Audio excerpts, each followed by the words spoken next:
এবার দেশের নাম ধরে ধরে ভ্রমণ নিষেধাজ্ঞা দেওয়ার সিদ্ধান্ত নিয়েছে ট্রাম্প প্রশাসন।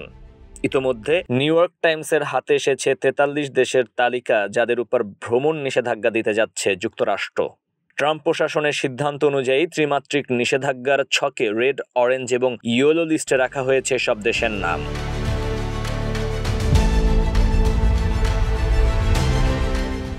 রেড লিস্টে থাকা দেশগুলোর নাগরিকদের যুক্তরাষ্ট্রের সব ধরনের ভ্রমণ নিষিদ্ধ করা হবে।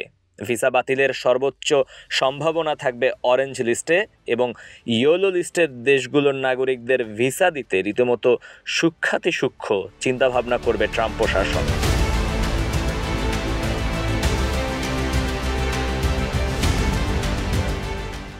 লাল তালিকাভুক্ত দেশগুলোর মধ্যে দক্ষিণ এশিয়ার ২ দেশ ভুটান এবং আফগানিস্তান রয়েছে। এছাড়া ইরান, লিবিয়া, ইয়েমেন, দক্ষিণ Korea, Cuba, Somalia, Sudan, Syria এবং ভেনিজুয়েলার নাগরিকদের জন্য যুক্তরাষ্ট্র ভ্রমণ আজীবন নিষিদ্ধ হয়ে যেতে পারে। পাকিস্তান, মিয়ানমার এবং রাশিয়ার মতো দেশগুলো লাল তালিকার বাইরে থাকলেও অরেঞ্জ জোন হওয়ায় এসব দেশের নাগরিকদের যুক্তরাষ্ট্রের ভিসা পেতে বড় রকমের বেগ পোহাতে হবে। অন্যদিকে জিম্বাবুয়ে, ক্যামেরুন এবং কঙ্গোর মতো দেশগুলো জায়গা পেয়েছে ইয়েলো জোনে। স্বস্তির ব্যাপার, পুরো তালিকায় নেই বাংলাদেশের নাম। এতে করে ট্রাম্প প্রশাসনের নিষেধাজ্ঞা কার্যকর হলেও এর আঁচ বাংলাদেশে লাগবে না বলেই বিশ্বাস বিশ্লেষকদের।